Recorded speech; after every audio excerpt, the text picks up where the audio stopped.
Então, eu vou apresentar para vocês hoje a Denise, minha cliente, parceira e amiga, que vai falar sobre toda a parte de desenvolvimento humano, sobre o clima organizacional. Ela tem uma carreira de mais de 20 anos aí em grandes empresas, como Credicar, Promon, Alcatel, Grupo Camargo Correia, implantação de projetos de gestão estratégica de RH, desenvolvimento organizacional, remuneração, até uma parte de remuneração, foi aí que a gente se conheceu, e na parte de sustentabilidade. É consultora desde 2012, é coaching e terapeuta, pós-graduada em Administração de Recursos Humanos pela Universidade de São Marcos e psicanálise pela FAAP, com especialização em Recursos Humanos pela Fundação Getúlio Vargas e MBA executivo pela Brazilian Business School. Enfim, está aí nossa poderosa. Então, agora eu vou passar a palavra para a Denise, para ela começar o nosso bate-papo. E, assim, vocês fiquem à vontade. A gente quer um bate-papo mesmo, então, se vocês quiserem fazer uma pergunta, levanta a mãozinha e a gente tenta responder. E, no final, também vai ter um espaço aí para a gente trocar uma ideia também. Obrigada, Denise. Beth. Boa noite a todos. Gente, a Beth está falando que é um bate-papo, e eu, na verdade, aqui, eu vou falar pra caramba, tá?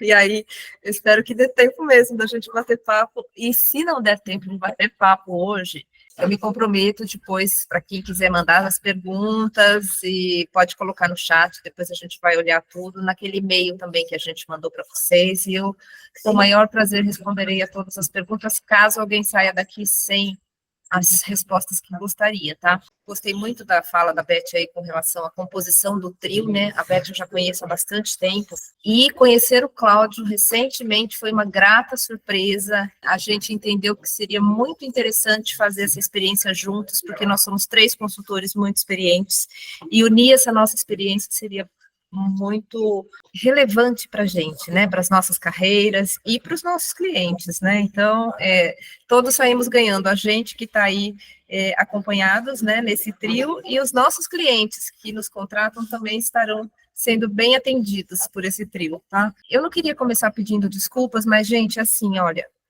hoje foi um dia de loucura total.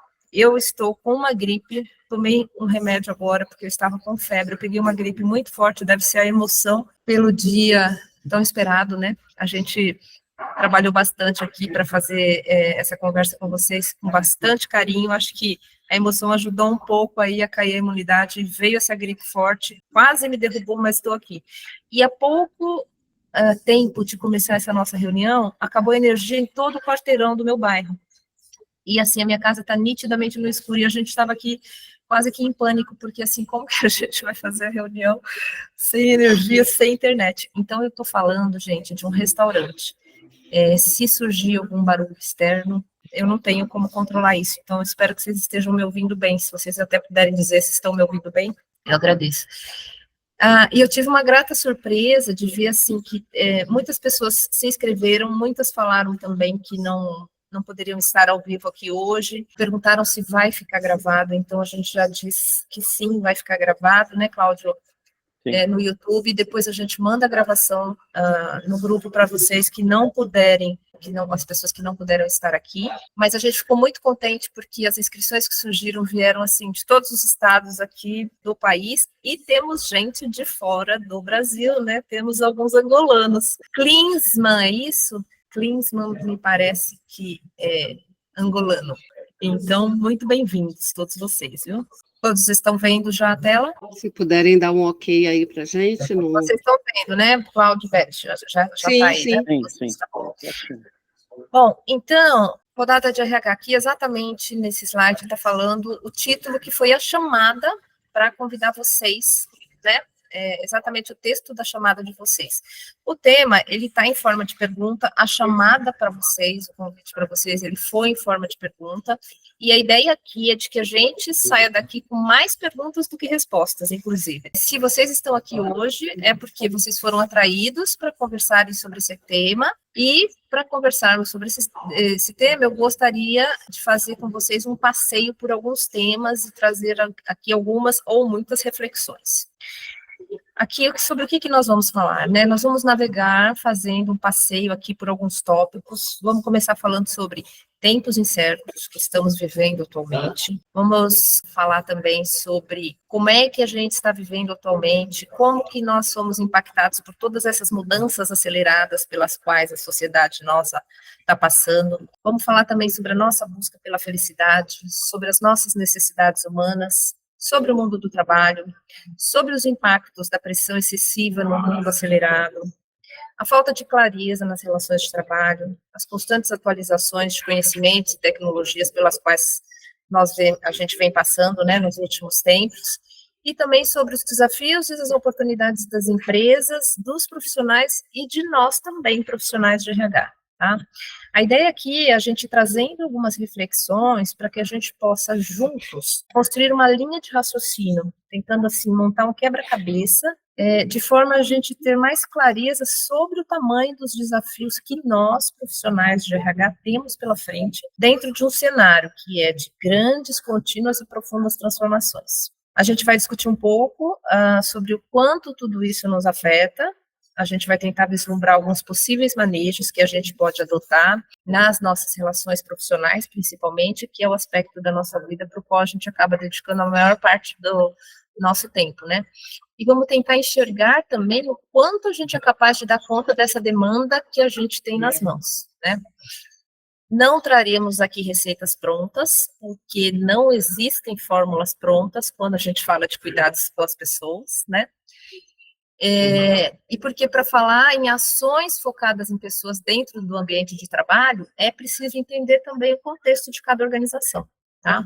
E assim, sim, é preciso entender o contexto de cada organização, tá? Porém, a gente sabe que, de uma forma geral, algumas das maiores dores dos profissionais de RH atualmente são contratar, engajar e reter os profissionais dentro das empresas, especialmente os talentos.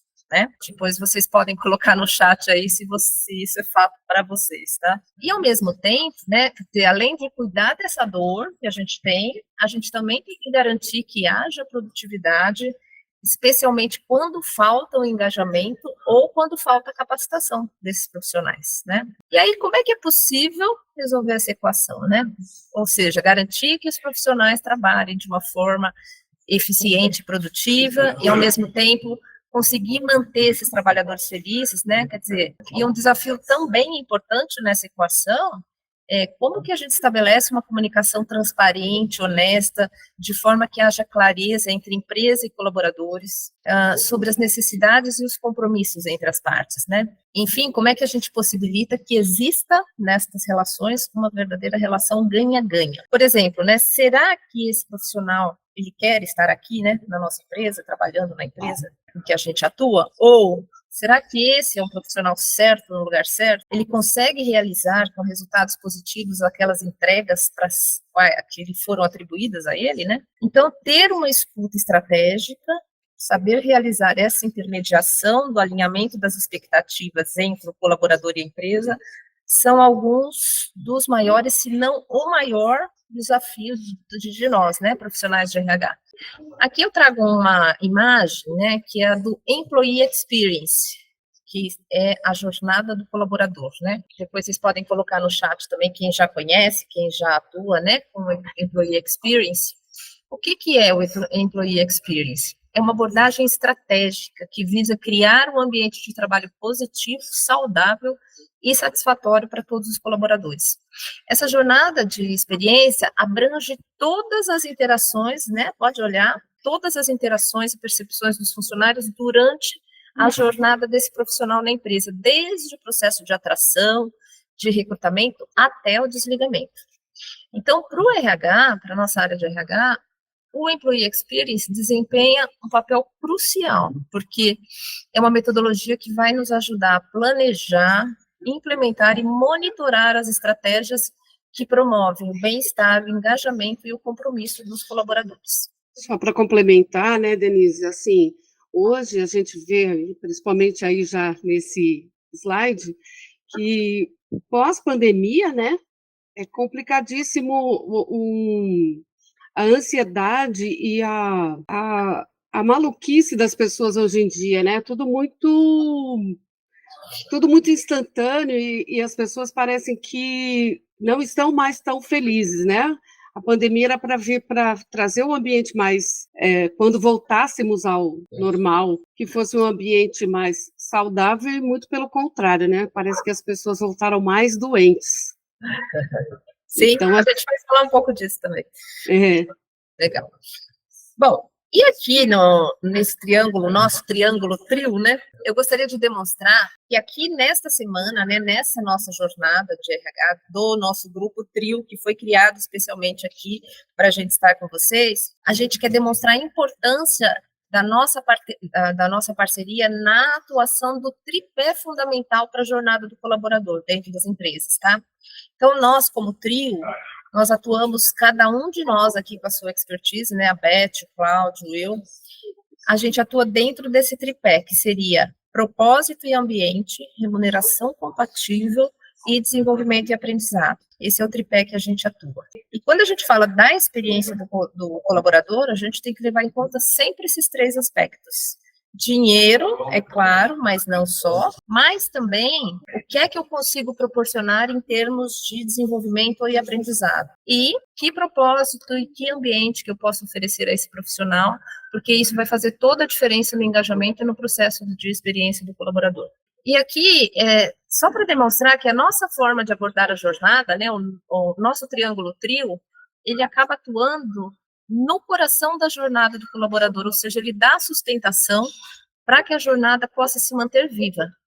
A gente sabe que tem muitas empresas, especialmente as empresas menores, né, ou aquelas em que a alta liderança ainda não compreendeu o quanto é vital a importância de uma jornada estruturada, né, empresas que não valorizam o papel da área de recursos humanos e não têm processo de gestão de pessoas.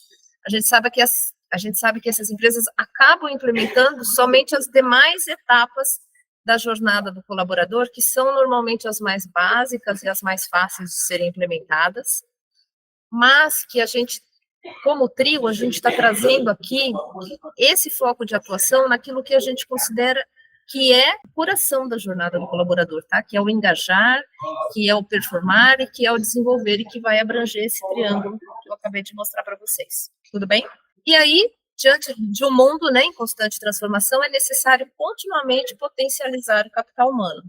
E o que é que significa potencializar o capital humano? Né? Significa repensar e preparar as organizações através das pessoas, porque são as pessoas que farão a transformação cultural, tecnológica de processos, e são elas que vão viabilizar a sustentabilidade e o crescimento do negócio. E por que repensar as organizações através das pessoas? Porque, no fim do dia, o que faz toda a diferença entre a organização e seus concorrentes são as pessoas. Todo o restante, né, dentro da concorrência, pode ser copiado, pode ser reproduzido, e as pessoas ainda não. A gente não sabe se esse dia vai chegar, né, mas ainda não. Bom, a gente está falando aqui como cuidar das pessoas dentro das organizações, como é que a gente utiliza a nossa capacidade de profissionais de RH para gerarmos mais engajamento, motivação, produtividade, mas a gente não pode deixar de considerar o que é que está acontecendo no mundo ao nosso redor. Né? Acho que, se você quiser, esse mundo dentro do qual as nossas empresas estão inseridas, pelo qual todos os profissionais das nossas organizações também estão sendo afetados. De que pessoas e de que profissionais nós estamos falando, afinal, né? Vejam só o nosso desafio dessa vida pós-moderna, aquilo que a Beth estava trazendo, né? Coloca a gente num verdadeiro piloto automático, né? Vocês têm percebido como é que o tempo está passando tão rápido e como são demasiadas as cobranças para a gente dar conta. A gente acaba entrando numa adrenalina, acaba se acostumando a esse mundo maluco, onde tudo acontece tão rápido. Cada vez mais a gente é intimado a dar conta de toda essa loucura. A gente está hoje nesse contexto de mundo, vivendo em tempos cada vez mais incertos, onde tudo acontece em altíssima velocidade.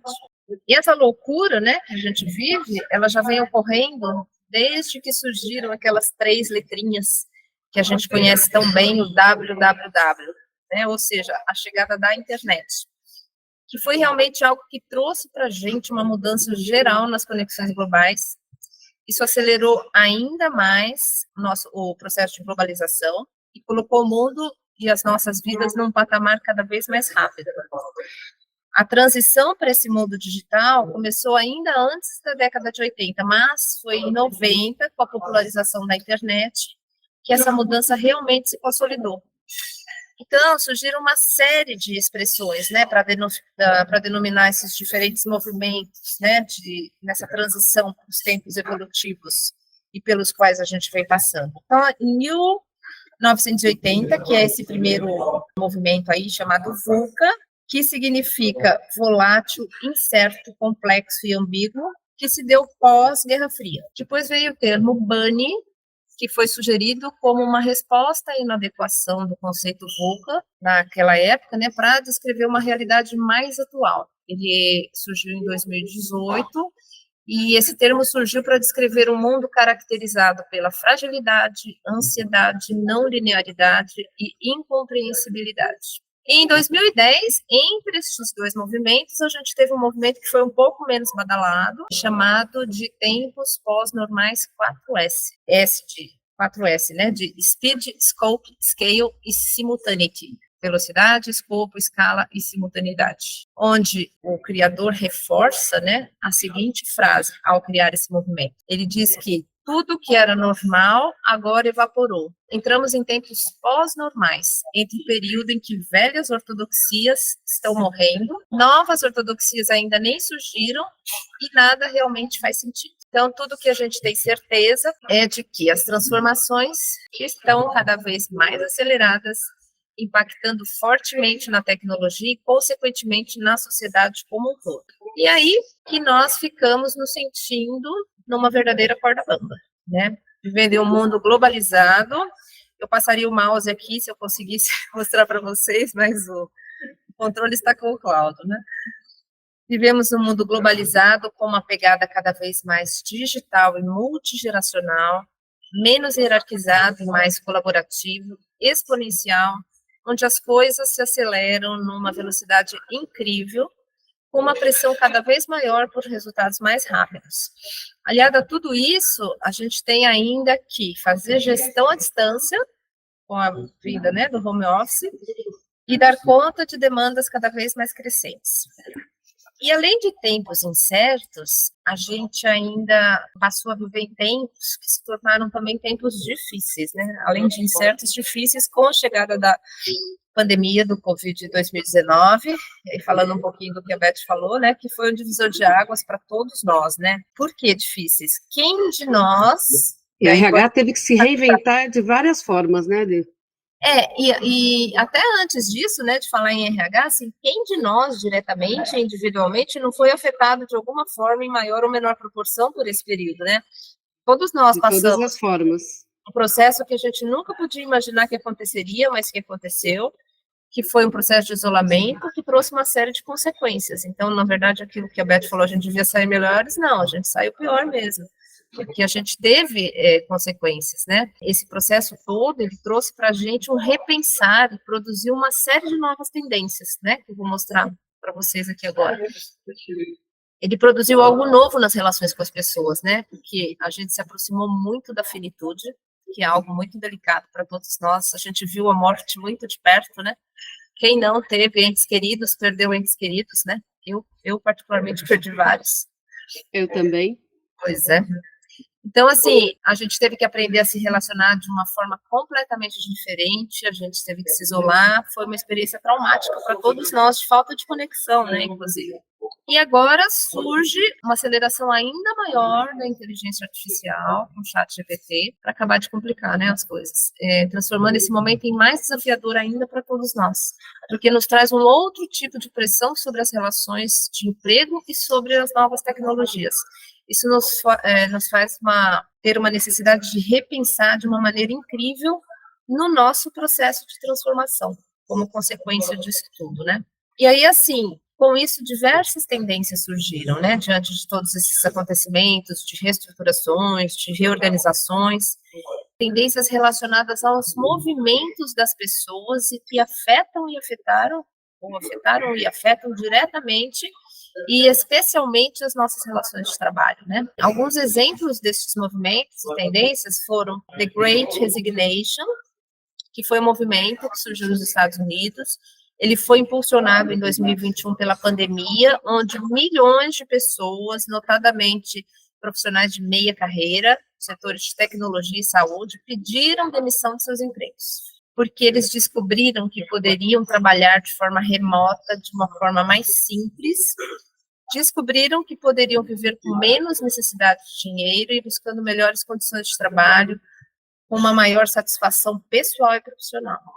E as empresas, por sua vez, né, passaram a enfrentar o desafio de reter esses talentos, né, porque houve aí uma saída em massa, né, pedidos de demissão em massa. Como resolver a questão da retenção de talentos? Isso exigiu das empresas uma abordagem mais personalizada, mais flexível na organização do trabalho. Depois surgiu um movimento chamado Quiet Quitting, que era um movimento conhecido como demissão silenciosa, né? Quer dizer, um movimento relacionado à prática de os trabalhadores fazerem apenas o mínimo necessário em seus empregos, sem se envolverem emocionalmente, como uma forma de preservar a saúde mental e evitar o burnout. E aí, assim, por diferentes motivos, tá? Assim, seja porque eu estou sem motivação para minha rotina diária, seja porque eu acho que meu trabalho é injusto, seja qual tenha sido o motivo, o fato é que as pessoas passaram a fazer somente o essencial para manter o emprego sem nenhum engajamento. E, na sequência, o menos badalado, né, que foi o movimento Fat FIRE. FIRE significa Financial Independent Retiring Earlier. Essa tendência ela ganhou bastante atenção nos últimos anos, mostrando que são profissionais que trabalham intensamente por um período para acumular riqueza suficiente e se aposentar mais cedo com um estilo de vida mais confortável. Tá? Então, trabalho para guardar dinheiro, para viver de uma forma mais confortável no futuro. E aí, assim, todas essas tendências, né, The Great Resignation, Quiet Quitting, Fat FIRE, vieram associadas a um repensar de como é que eu vou me relacionar a partir de agora com o meu trabalho, ou seja, qual é o papel que o trabalho tem na minha vida e qual que é a importância que eu vou dar para isso. E aí, nesse momento, o que nós estamos vivendo é o que a gente chama de The Great Reflection, ou seja, a grande reflexão. A gente está num momento que está longe do fim em termos de mudanças, né? Em que há um repensar pleno. A gente está efetivamente em um momento que toda a sociedade está repensando sua forma de se relacionar com as pessoas, com as coisas e com a vida de uma forma geral. E aí, nesses momentos caóticos, né, que são gerados aí por grandes transformações, nós somos convidados, na verdade, a um degrau evolutivo, né? Somos convidados a um convite à evolução, né? Uma coisa que vale a pena a gente ter em mente é que, na realidade, por outro lado, né, apesar desse caos todo, há sempre uma grande oportunidade de um degrau evolutivo, né? Essa desorganização, essa desestruturação, né, que acontece no mundo, oferece uma condição de desordem e de desarrumação que vai encontrar ajustes em outros patamares, como uma forma de manter a estabilidade interna em equilíbrio com o externo. Quer dizer, trazendo para cá, né, no exemplo aqui um pouquinho do conceito de evolução na biologia, quando a gente fala no estudo da evolução das espécies, a gente vê que esse estudo explica que à medida que o ambiente externo se desequilibra por alguma razão ou por alguma variável nova, isso acaba criando uma instabilidade nos indivíduos e aqueles que conseguem encontrar um novo patamar de estabilidade prosperam e os outros são extintos. E assim se dá a evolução. O exemplo que eu trago aqui é o exemplo das girafas de pescoço comprido, porque as de pescoço curto foram extintas porque não alcançavam a copa das árvores para alimentação. Então, essa desorganização, essa desarrumação, nos traz uma oportunidade evolutiva. Por outro lado, também se torna contemporânea essa frase do Jack Welch, que diz o seguinte: atenção, se a taxa de mudança externa excede a de mudança interna, o fim pode estar próximo. Então, gente, é extremamente relevante, mega importante a gente olhar para o que está acontecendo e aproveitar essas oportunidades para repensar, se reposicionar e realizar simultaneamente essa mudança interna, né? Isso serve não somente para nós, pessoas físicas, mas também para o modelo de gestão da nossa empresa, das nossas organizações, tá? E aí, mudar é bem desafiador, né? Esse slide eu adorei. A mudança requer um esforço, né? O exemplo que é o mais corriqueiro, que a gente mais conhece, é a história da academia, né? Tem até aquela piada, né? A pessoa fala assim, nossa, eu já me matriculei há 6 meses, mas não emagreci nada ainda. Só falta o esforço individual, né? Só falta ir para a academia. Exato. Então, assim, mudar é desafiador, requer um esforço, requer uma mudança de patamar, né? E aí, a única certeza que a gente tem, em um mundo de incertezas e mudanças, é que a mudança virá. Isso a gente sabe, quer a gente queira, quer não. Portanto, a adaptação é necessária. Uma mudança com dor é quando a gente precisa remediar. A mudança com menos dor é aquela que a gente busca se antecipar, estudando as tendências e as probabilidades. E aí, assim, a gente sabe que todo desafio gera oportunidade e toda oportunidade gera desafio. Então, aqui a gente já sabe que o RH tem grandes oportunidades com grandes desafios. Alguém assistiu aquele filme do Homem-Aranha, né? Nossa, esse filme é muito antigo. Onde o tio Ben falava com o Peter Parker, né? O Homem-Aranha, aquela famosa frase: junto com o poder vem grandes responsabilidades. E ao mesmo tempo, junto com grandes responsabilidades também pode vir o poder, né? Porque vem a confiança. Se eu assumo o meu papel, as minhas responsabilidades dentro dessa que é minha missão de RH, inevitavelmente vem o poder, vem a visibilidade, vem a confiança no meu trabalho, consequentemente vem o reconhecimento como um profissional estratégico de RH para as empresas, que é aquilo que a gente busca ser. Parece que existe um consenso universal de que a coisa mais importante em nossas vidas é sermos felizes. Sabe aquele famoso meme, né, que todo mundo brinca, que diz assim, você quer ser feliz ou ter razão, né? Então, assim, tudo que a gente faz, em tudo que a gente se envolve ao longo das nossas vidas, contém sempre uma busca por sermos felizes. E a pergunta é, o que nos faz felizes? O que é que nos faz felizes de verdade, né? Sobre esse tema, existem muitas pesquisas e o resultado mostra que quando a gente tem uma boa conexão em quantidade, em qualidade, com a família, com os amigos, com as redes de apoio, a gente vive mais, a gente se cura mais rápido e o desempenho no trabalho é muito melhor. Por 76 anos, aqui nesse slide, né, pesquisadores da Universidade de Harvard, nos Estados Unidos, têm procurado uma resposta. Robert Waldinger, que é este senhor aí da foto, ele é o atual diretor do estudo, ele é um psiquiatra americano e também um sacerdote zen. Ele tem uma palestra no TED chamada O que Torna a Vida Boa, que viralizou na internet, e o vídeo dele foi baixado mais de 11 milhões de vezes sobre esse tema. E aí, segundo o professor Waldinger, uma das principais e fundamentais conclusões desse estudo é que o importante para nos mantermos felizes e saudáveis ao longo da vida é a qualidade das nossas conexões, dos nossos relacionamentos e da nossa rede de apoio. E o que se descobriu é que o corpo e o cérebro das pessoas que são mais satisfeitas, seus relacionamentos e pessoas que são mais conectadas com os outros, permanecem saudáveis por mais tempo. Aí, de novo, vem a história que a Beth falou, né? Durante a pandemia, por que é que todo mundo ficou mal? Porque a gente teve um sério problema de conexão. As pessoas acabaram ficando mais doentes, justamente por falta dessa conexão, que é tão necessária.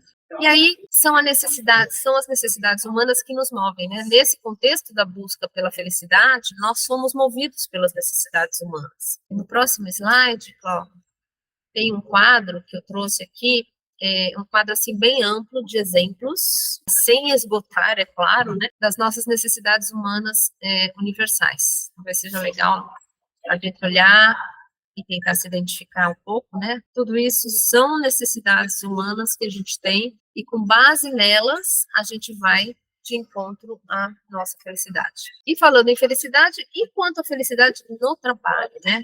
A gente faz parte de diversas comunidades, mas geralmente é para a comunidade do trabalho que a gente dedica mais tempo e energia, porque a gente fica mais tempo, né, no nosso dia focado no trabalho, especialmente agora que muita gente trabalha em home office, meio que essa divisão ela não é bem clara, né, a gente meio que está na vida pessoal, mas está trabalhando e fazendo tudo ao mesmo tempo, então não dá para a gente negligenciar esse tema da felicidade no trabalho. Então, cuidar das conexões e da felicidade no trabalho é algo de extrema importância, de extrema relevância.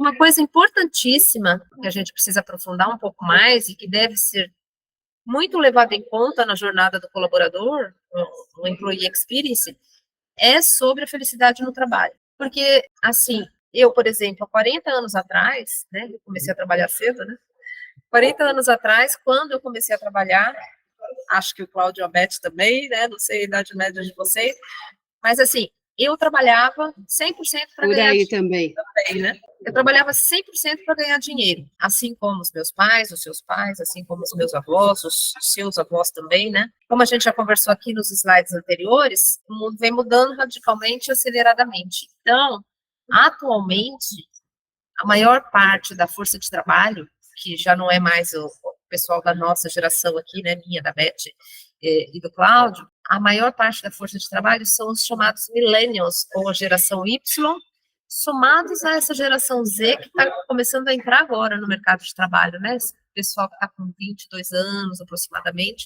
é o pessoal da geração Z que está entrando no mercado de trabalho agora.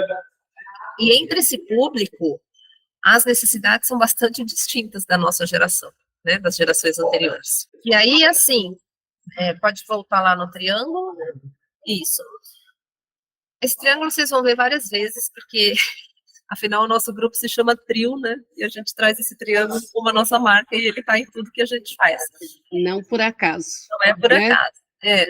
Então, assim, é claro que para essa geração, millennials, né, geração Y e Z, a compensação continua sendo fundamental, de fundamental importância, no que diz respeito, né, à remuneração completa, remuneração total, mais variáveis, tudo isso é importante. Entretanto, tem outros dois parâmetros que são tão importantes como a remuneração, que são o quanto eu aprendo em uma organização, que é aí o piquinho do desenvolvimento e aprendizado. Os profissionais das grandes big techs, né, eles não têm o melhor salário do mercado, né, se vocês forem perceber. Eles gostam de trabalhar nas big techs porque é bacana, porque eles aprendem, porque vale a pena. E outra coisa importante que reflete também na felicidade no trabalho para essa geração é o propósito e o ambiente. Se o trabalho tem um propósito sustentável, bacana, em um ambiente onde existe respeito, diversidade, isso é um fator essencial de felicidade no trabalho para esse público. Então, esse mix entre remuneração, propósito e ambiente e aprendizado é que faz as pessoas felizes no trabalho. Para que haja felicidade no trabalho, para que haja uma potencialização do capital humano, né? É preciso que os profissionais estejam alinhados à cultura e ao propósito. Se esses profissionais não participam da estratégia, na construção dos objetivos da empresa, e, consequentemente, se eles não participam das definições das metas para eles designadas, como é que eles vão agregar valor à organização? Obrigado, né? E aí, diante desse contexto todo que a gente trouxe aqui, quais, então, são os desafios para as empresas? As pesquisas nos dão algumas pistas do tamanho do desafio que as empresas e seus colaboradores estão enfrentando. Alguns desafios para as empresas. Gente, eu vou falar um pouco. Vocês estão ouvindo bem? Eu tô aqui onde eu estou, está bem barulhento, tá? Espero que esse barulho que eu estou ouvindo não esteja chegando em vocês. Eu até mandei no chat agora, porque as estão pessoas estão tão quietinhas. Então. Né? Também não deixo ninguém falar, né? A gente vai deixar, né? Vamos deixar daqui a pouquinho. Pode perguntar também, a pode mandar. A gente também montar essa linha de raciocínio para a gente poder depois entender, né, como que vocês estão enxergando tudo isso, tá? Então, a gente falando dos desafios para a empresa, né? Aqui eu vou falar bastante, gente, de números, tá?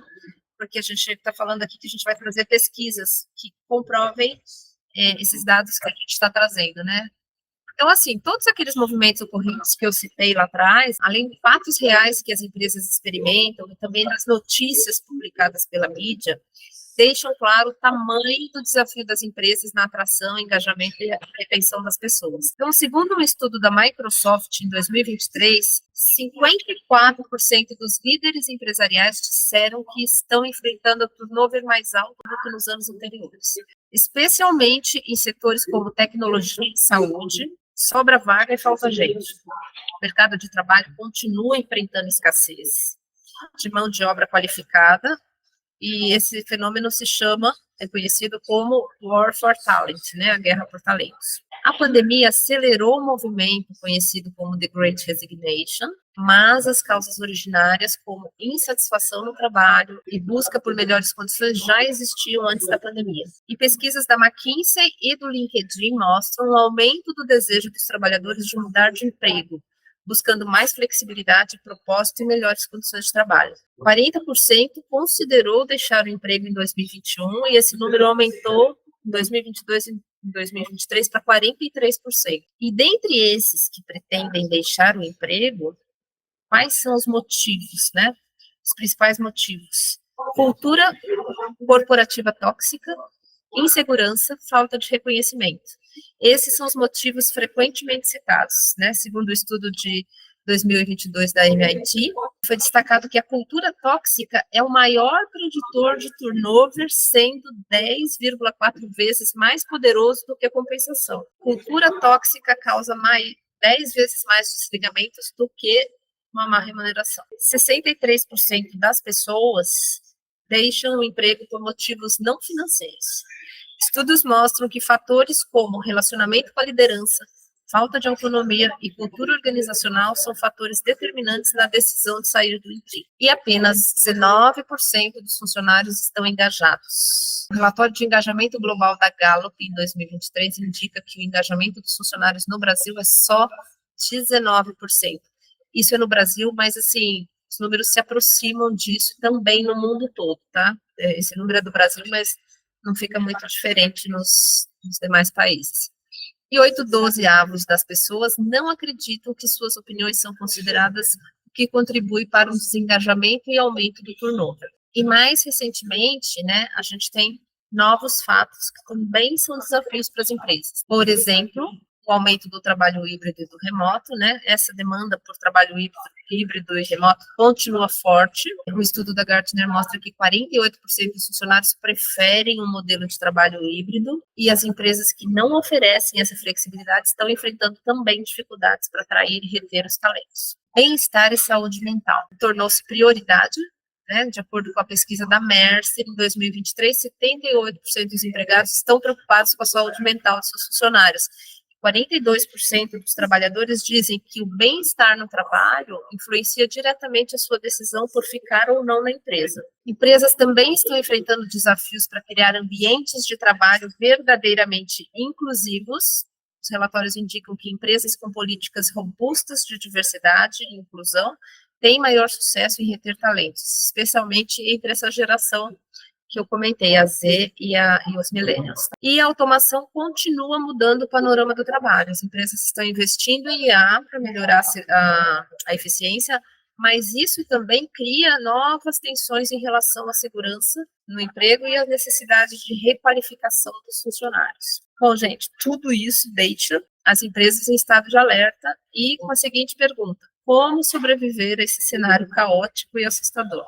Aqui eu trouxe alguns resultados de pesquisas realizadas especificamente com o grupo de millennials e geração Z, tá? Então, tem 3 resultados de pesquisas aqui. A primeira delas aí com os millennials, feita pela KPMG, trouxe um resultado bem surpreendente, né? A pergunta foi: o que você espera das organizações? E a resposta para essa geração é algo, eles dizem que é algo que seja desafiador nas organizações para este público é ter um norte, uma estratégia que seja empolgante, que a empresa tenha valores conectados com os meus próprios valores, que a empresa faça diferença no mundo e que a empresa tenha um senso de propósito que eu acredite e que me faça bem. Estes são os principais fatores que conectam essas pessoas às organizações.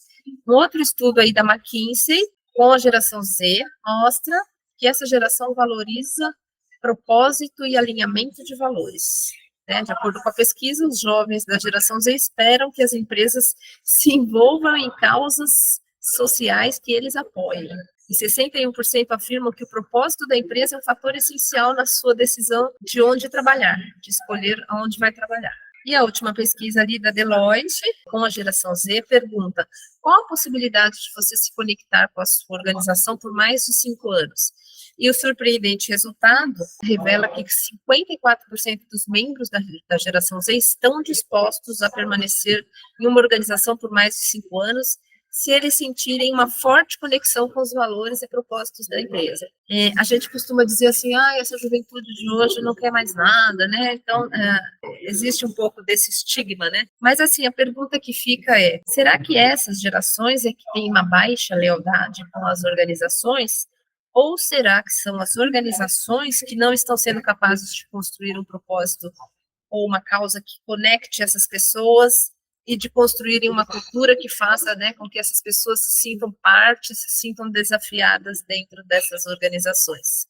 Tendo em vista tudo isso, a gente chega à conclusão de que cuidar do engajamento dos profissionais se torna vital para as empresas. Aí aqui falando um pouquinho do conceito, né, de engajamento. Engajamento é a conexão verdadeira com aquilo que se acredita. Isso tem a ver com a cultura, associado à liberdade de se expressar genuinamente e sem medo. Isso tem a ver com a segurança psicológica proporcionada pela liderança. E aí, mais uma informação sobre o retrato do índice de engajamento no Brasil, através da pesquisa Gallup, também mostra que o índice de engajamento no Brasil, que eu já tinha falado, era de 19%, né? 19% são muito engajados, que têm um engajamento alto, pessoas que trabalham com paixão, que têm sentimento de conexão com a empresa. 62% são não engajados. Gente, olha que número altíssimo. 62% são não engajados. Eles buscam apenas objetivos sem ousadia e podem deixar a empresa caso surja outra oportunidade. E 19%, pasmem, são ativamente desengajados. Ou seja, eles se despediram internamente já, são responsáveis por destruir o valor criado pelos colegas. Ou seja, são realmente os detratores, as laranjas podres das nossas organizações. Isso é muito importante, né? A gente precisa ficar muito atento a isso, né? E quanto esse 19% pode destruir todo um trabalho que a gente faz com os profissionais das nossas empresas. Destruir uma cultura organizacional, inclusive, né? Exatamente. Desses 19% altamente engajados, na mesma pesquisa, né, quais são os fatores que as pessoas responderam que os tornam engajados, né? E as falas são essas, ó. Eu sei o que é esperado de mim no trabalho, eu tenho todos os materiais e equipamentos que eu preciso para trabalhar, eu tenho a oportunidade de fazer o que eu faço de melhor todos os dias. Nos últimos 7 dias, eu recebi reconhecimento por uma boa entrega. Meu líder direto ou algum colega parece realmente se importar comigo como pessoa. No meu trabalho, há alguém que encoraja o meu desenvolvimento. As minhas opiniões parecem ser levadas em conta. A missão e o propósito da minha empresa me fazem sentir que meu trabalho é importante. Meus colegas estão comprometidos em fazer um bom trabalho. Eu tenho um grande amigo do trabalho. Nos últimos 6 meses, alguém conversou comigo sobre o meu progresso. E no último ano eu tenho tido oportunidades de aprender e crescer.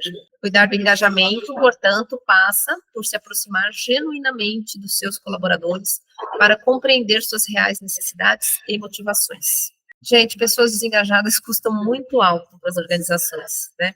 O impacto financeiro do desengajamento é altamente significativo.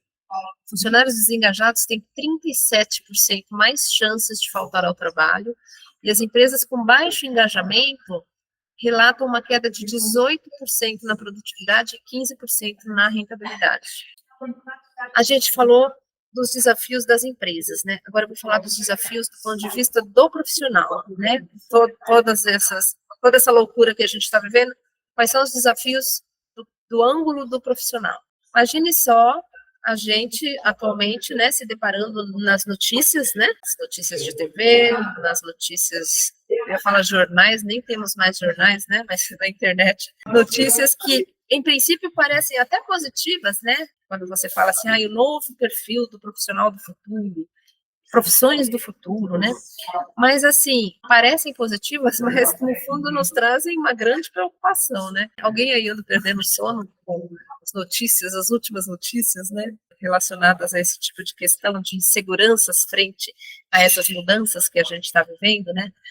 Então, por exemplo, quando a gente fala assim, né, novo perfil do profissional do futuro, né, é real isso, né? Com o avanço da automação, da inteligência artificial e de outras tecnologias, o mercado de trabalho exige profissionais com habilidades híbridas como competências digitais, inteligência emocional e capacidade de adaptação. As demissões em massa, por exemplo, elas vêm ocorrendo principalmente em setores que estão sendo fortemente impactados pela automação e globalização. as empresas acabam buscando mais eficiência e muitas vezes isso acaba resultando em demissões, né? Por outro lado, enquanto alguns setores enfrentam demissões, outros estão crescendo e acaba vendo, o lado positivo disso é que acaba havendo uma migração de profissionais entre setores. Profissões em declínio, algumas profissões estão sim se tornando obsoletas devido à automação, a mudanças tecnológicas, né, enfatizando o tempo todo a necessidade contínua de requalificação e adaptação. Profissões relacionadas à tecnologia, saúde, energia sustentável e ciência de dados estão em alta, tem uma demanda boa, né, por essas profissões, e é importante sabermos que mesmo com as mudanças de profissões, a extinção de algumas e a chegada de outras, existem habilidades que são transferíveis que podem ser aplicadas em diferentes mercados. Chat GPT e inteligência artificial, né, são ótimos recursos para o trabalho, mas, ao mesmo tempo, acaba sendo uma ameaça ao trabalho, né? Essas ferramentas, elas são vistas tanto como uma ajuda para aumentar a produtividade, quanto como uma potencial ameaça ao emprego, especialmente em tarefas repetitivas e administrativas. Então, é fundamental que a gente possa introduzir a IA nas nossas vidas como complementares às nossas habilidades, ao invés da gente competir diretamente com elas. E a pressão por produtividade também é uma realidade em muitas empresas, né? Que foi exacerbada pela tecnologia, porque permite um monitoramento constante do desempenho, e a gente sabe que isso impacta fortemente na saúde mental dos profissionais. Sobre empregabilidade, né? A gente sempre se pergunta o que é que eu preciso saber, o que é que eu preciso estudar, como é que anda a minha empregabilidade. Isso, na verdade, é algo que a gente deve, sim, se preocupar continuamente. Fazer essa pergunta continuamente é um cuidado que a gente tem que ter para manter exatamente a competitividade, né? Não é algo que a gente pode deixar, que a gente possa perder de vista. Por isso, frente a tantas exigências, né, é fundamental que haja produtividade no desenvolvimento de novas habilidades e que a gente possa se antecipar a essas exigências que já são conhecidas, né? Voltando àquela frase que eu comentei, quer dizer, junto com os desafios vêm as oportunidades, né? A gente só não pode ficar parado no lugar, né? E a gente já falou bastante aqui sobre os desafios, ou seja, as sombras existentes, né, tanto para as empresas quanto para os profissionais.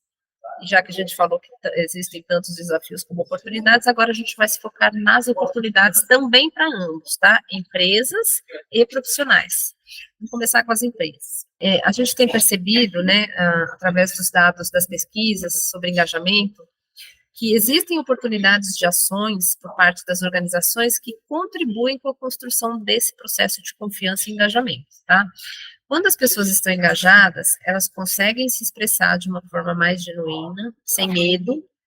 Isso demonstra que existe uma importante relação de confiança e segurança psicológica com a liderança.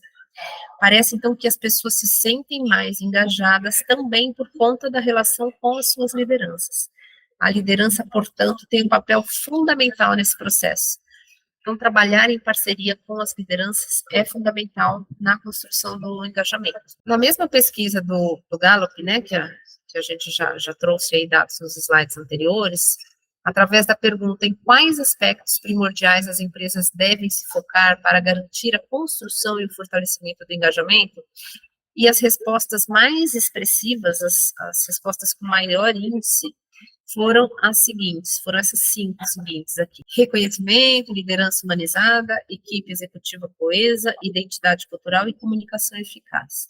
Sobre o reconhecimento, eu vou me aprofundar um pouco mais, porque ele é o maior índice do resultado.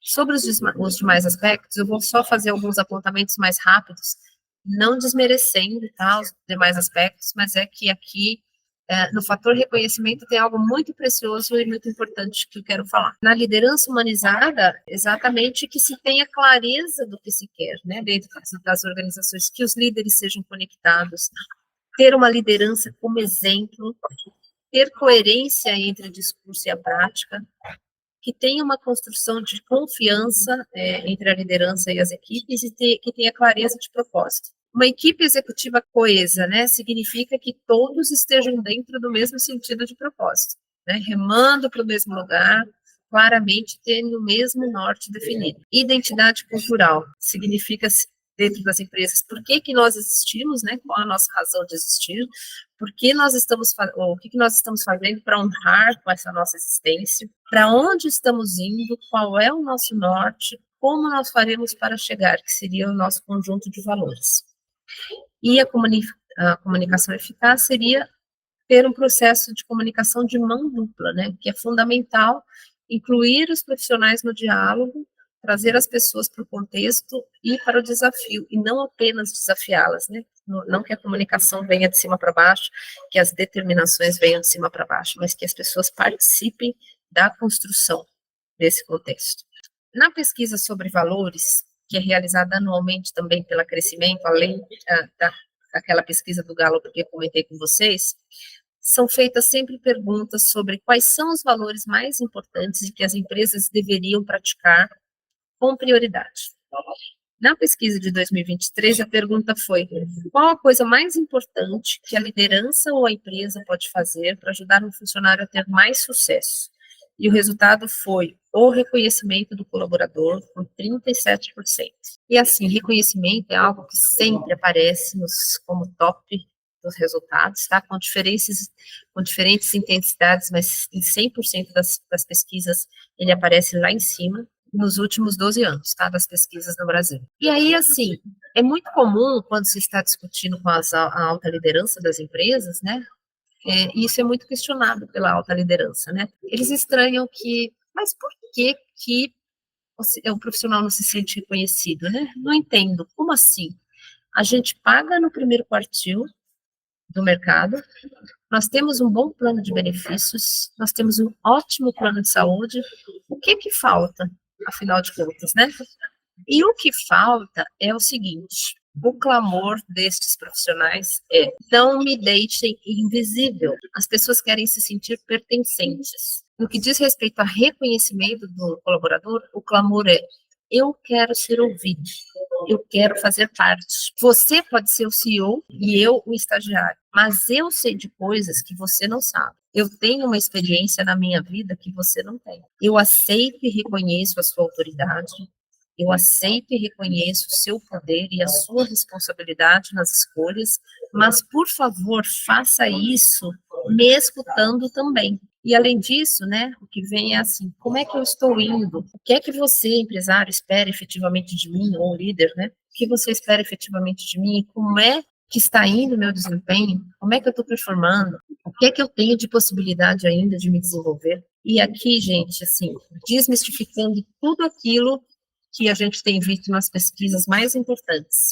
Não é só me desenvolver verticalmente na carreira, é me desenvolver intelectualmente, é me desenvolver tendo espaço para crescer emocionalmente, crescer socialmente e até espiritualmente. Então, esse é o grande chamado. Uma das coisas mais importantes que a gente tem vivenciado e que tem sido repetido é quanto tem e passou a ter relevância uma liderança cada vez mais humanizada. De novo, vocês veem que a questão do RH e do papel do RH, a gente bate o tempo todo nessa tecla, né? Nesse contexto, então, os profissionais de RH têm o desafio de equilibrar as demandas da organização e dos colaboradores. Para isso é importante que o RH cuide de si próprio e das suas próprias necessidades. Afinal, aquela pergunta, né? Quem cuida de quem cuida? Primeiro, então, cuidar de si próprio para poder cuidar dos outros. Sabe aquela famosa frase do avião que diz assim: máscaras de oxigênio devem ser colocadas primeiro em si próprio para depois você ajudar os outros, mesmo que esse outro seja mais fragilizado, né? No caso do avião, mesmo que esse outro seja um idoso, mesmo que esse outro seja uma criança, mesmo que esse outro tenha mais fragilidade. Primeiro você tem que cuidar de si para depois poder ajudar o outro. É muito comum, né, gente, assim, a fala de nós que somos profissionais de RH, vocês me digam se faz sentido isso para vocês. Profissionais que trabalham em RH, a gente ouve muito eles dizerem assim: eu adoro ajudar os outros, eu amo trabalhar com pessoas, eu adoro gente, eu adoro cuidar de gente. Coloque aqui no chat se é isso mesmo. Mas, assim, cuidar de si mesmo, antes de tudo, é essencial. Então, assim, gente, vamos estudar mais, vamos nos autoconhecer mais. Só assim vai ser possível a gente ajudar os profissionais da nossa organização. A gente negligencia muito essa parte dos nossos conhecimentos, como é que a gente vai poder ajudar as nossas empresas se a gente negligencia esses conhecimentos para a gente mesmo. Mas, assim, que bom que estamos aqui hoje, né? Que vocês vieram para cá hoje. Isso mostra que tem profissionais que valorizam isso ainda, né? E aí a gente estava falando dos desafios para o profissional de RH e agora a gente vai falar das oportunidades para os profissionais no autodesenvolvimento, tá? Então, assim, frente a todo esse mercado ultra competitivo e exigente, é fundamental que a gente tenha capacidade de aprender e inovar e também de nos adaptarmos às demandas, aplicando esses conhecimentos numa velocidade cada vez maior. A gente falou o tempo todo aqui nessa necessidade de se adaptar a esse mundo em constante transformação, né? Então, eu trouxe aqui esse exemplo, nesse slide aqui, um modelo que um exemplo, né, de modelo que é o chamado Learning Agility, que tem sido muito disseminado e utilizado atualmente, né, desde a chegada aí do mundo pós-normal em 2010. Inclusive, ele partiu daquela teoria do mundo pós-normal de 2010, que eu mostrei para vocês lá no começo, e ele veio para tentar dar conta dessas modernas demandas, né, relacionadas diretamente com a empregabilidade, e aí veja que ele dá ênfase principalmente em soft skills como pano de fundo para a sustentação do aprendizado das novas habilidades técnicas, que, é claro, também são importantes. Esse modelo propõe às pessoas, até eu já vou falar no próximo slide, mas olha, eu queria que vocês prestassem atenção aqui nos tópicos, né, ó, mentalidade de aprendizado contínuo, flexibilidade, autoconhecimento, curiosidade e resiliência, né? Então, esse modelo, ele propõe às pessoas uma mudança no modelo mental, né, convidando as pessoas à autorresponsabilidade. E ele propõe uma mudança de foco dos galhos para as árvores. E ele defende a seguinte ideia, que o galho pode quebrar no piscar de olhos. Por isso, ele recomenda troque os galhos pelas asas. Né? O que traz a segurança para a gente não é a árvore em que a gente está pousado, né? Seja essa árvore uma organização, uma ideia, uma ideologia, um casamento, um relacionamento, qualquer que seja, mas sim a capacidade da gente conseguir pousar em outros galhos quando algum galho se rompe. Que o que nos traz garantia não é o lugar que a gente está, mas as condições de se reinventar, de se adaptar. E aí ele traz aqui, né, que um pássaro que repousa numa árvore nunca teme que o galho quebre, porque a sua confiança não é no galho, mas nas próprias asas. Então, quer que aconteça dentro do nosso contexto, se nós tivermos asas fortes, fazendo essa analogia das asas com esse autoconhecimento, ou seja, se estivermos preparados para as mudanças, e as nossas asas estiverem fortes, os galhos podem quebrar, que não vai ter problema. Então, assim, resumindo isso, nesse cenário, se a gente não dirigir a nossa atenção para as competências relacionais e comportamentais para ampliar o nosso repertório, não haverá conhecimento técnico que nos sustente. O cenário são os galhos da árvore e nós somos os pássaros, ou as asas. E aí, assim, aqui eu trago só como curiosidade, né, algumas outras metodologias que podem complementar o autodesenvolvimento, são metodologias modernas, né, que estão aí, Growth Mindset, Lifelong Learning, Reskilling e Upskilling, Mindfulness e Inteligência Emocional. Não vai ser possível a gente se aprofundar aqui, né, sobre essas diversas denominações de metodologias de autodesenvolvimento, porque hoje não é o foco desse tema, tá? Mas anotem aí esses termos que eu divulguei para vocês pesquisarem a respeito no chat GPT, do Google. Aliás, alguém aqui já usa o chat GPT? Alguém já é amigo do chat GPT? Ou temos só inimigos? Voltando à questão das necessidades humanas, e aqui a gente começa a fazer o último bloco aqui, né, da nossa apresentação, seria o último terço da nossa apresentação, tá? Voltando aqui à questão das necessidades humanas.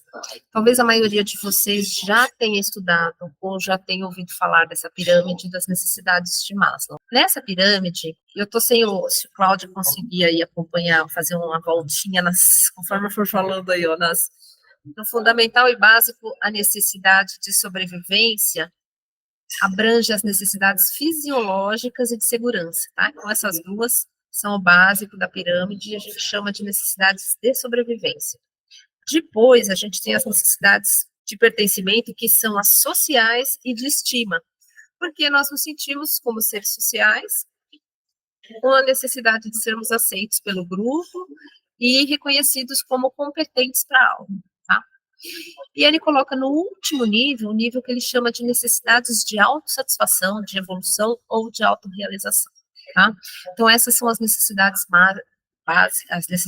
básicas que o Maslow postula. Próximo slide, quando a gente fala sobre a necessidade que a gente tem nesse processo de se transformar, essa necessidade do nosso processo de transformação, para que a gente possa dar conta dessas demandas desse mundo pós-normal, a gente está dizendo que, enquanto nós estamos na nossa vida navegando somente pelas necessidades de sobrevivência e pertencimento, nós estamos numa zona de apatia e ansiedade. Portanto, é necessário a gente fazer a escalada para a chamada zona de aprendizagem, que é a próxima, para que a gente possa se transformar e se tornar cada vez melhores, tá?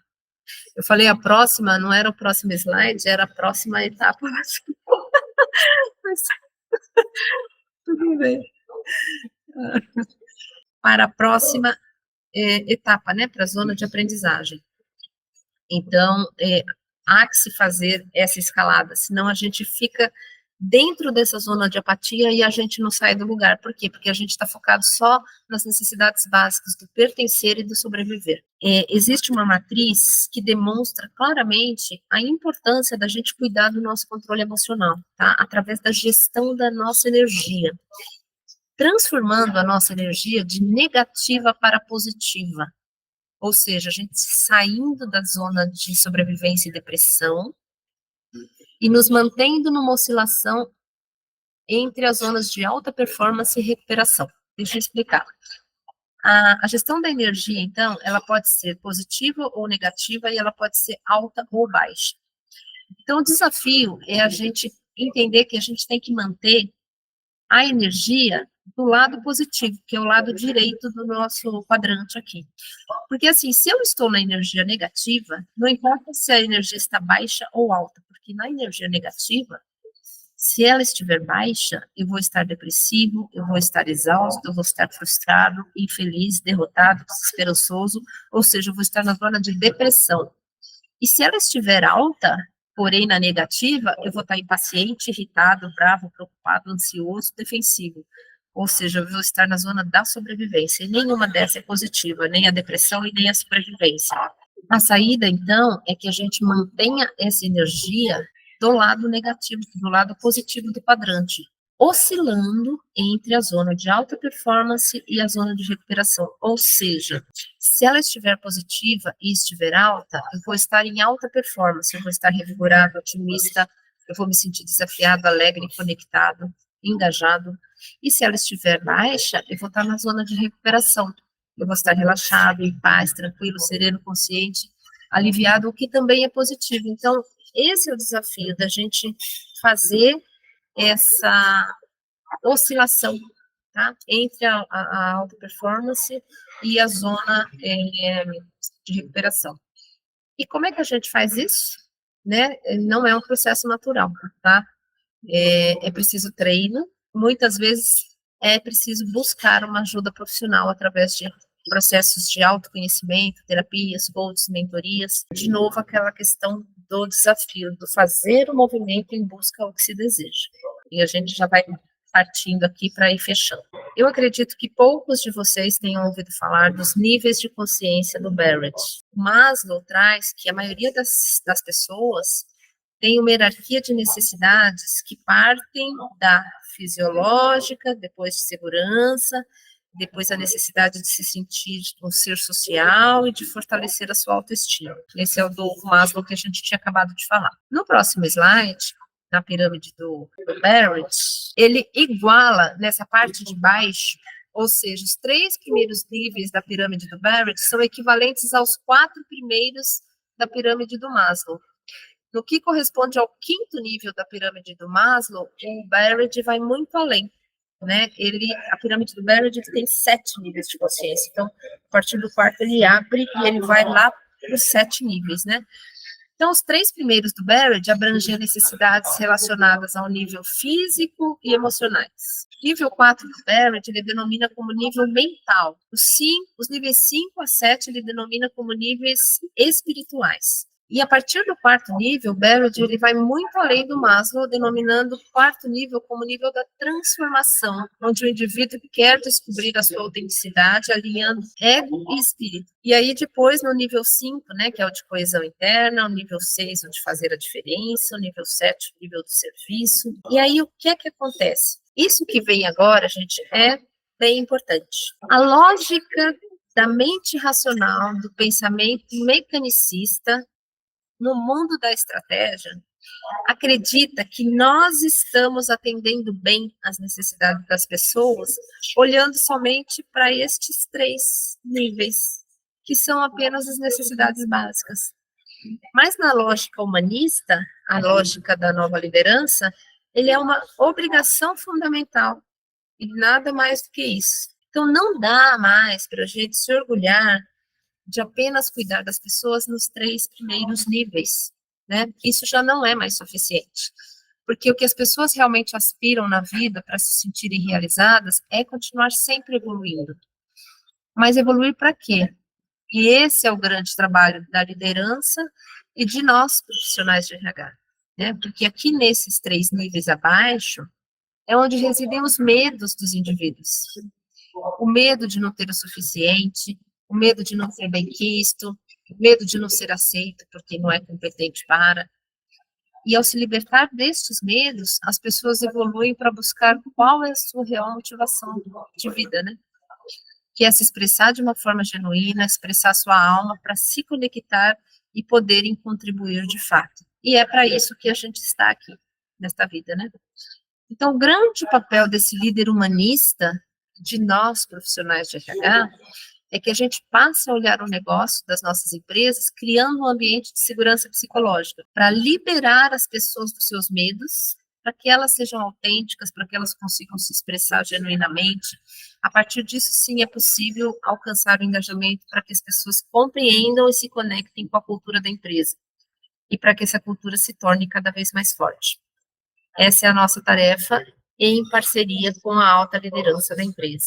Bom, e aí, assim, o próximo slide só mostra que existe também uma pirâmide que é uma versão da pirâmide adaptado para as empresas, tá? Assim, que ele faz um paralelo muito similar, onde mostra o foco das empresas para cada um dos 7 níveis, tá? E aí ele vai dizer que até o 3º nível, as empresas, elas têm um foco positivo, mas têm também um foco excessivo. Então, por exemplo, as empresas que estão no nível de sobrevivência, ou que estão no nível das relações, ou que estão nos níveis da autoestima, elas têm os aspectos objetivos, né, que, por exemplo, da sobrevivência, o aspecto positivo são os benefícios, gerar valor para o acionista, no das relações, ter relações que suportem as necessidades corporativas, no nível 3 da autoestima, ser os melhores, ter as melhores práticas, mas elas acabam entrando também num foco excessivo, que gera uma contrapartida, né? Então, por exemplo, uma empresa que está no nível de sobrevivência,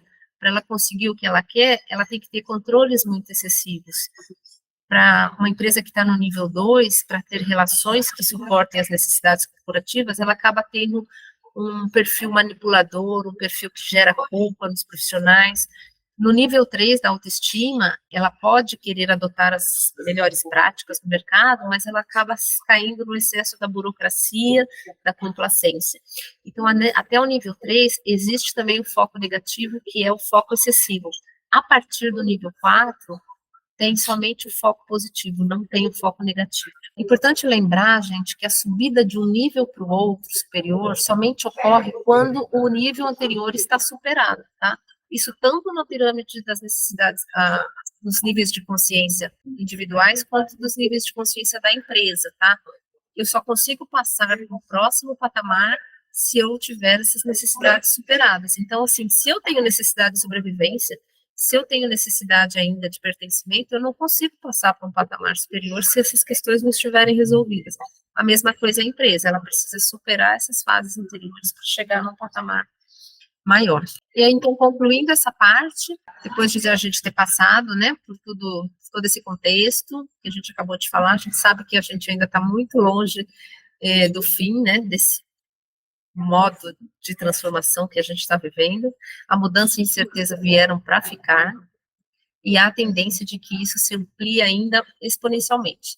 Isso nos mostra a necessidade da gente acelerar o nosso processo de aprendizagem, de forma que a gente consiga encontrar novos mecanismos e novas formas de fazer o nosso trabalho, tanto do ponto de vista individual, quanto do ponto de vista das empresas.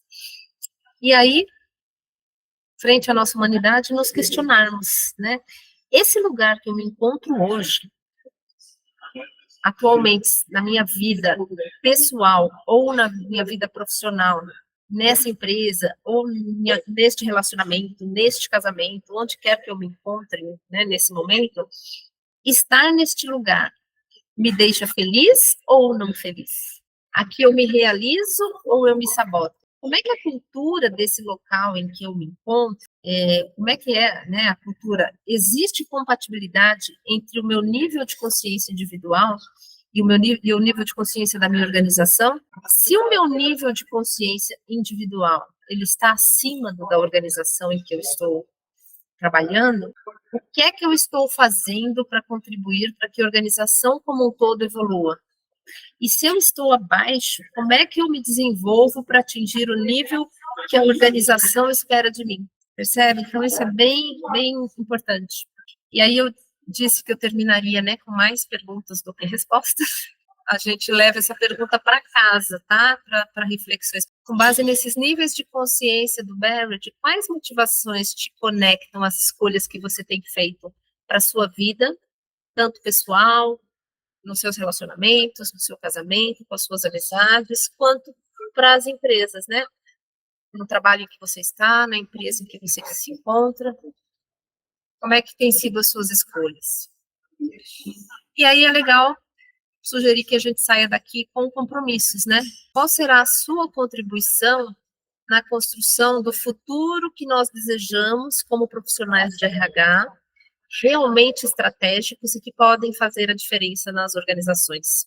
Mais uma última frase para a gente refletir. O futuro não é um lugar para onde nós estamos indo, mas ele é o lugar que nós construímos. E a estratégia, o plano de ação e o autodesenvolvimento são a estrada que nos conduzirá a esse futuro desejado. Então, depende de nós. E nós, trio, estamos aqui para o que vocês precisarem na construção desse futuro estratégico aí das áreas de RH de vocês. Muitíssimo obrigada, espero ver todos vocês amanhã. E tragam os amigos. Se gostaram, tragam os amigos. Se não gostaram, tragam os inimigos, né?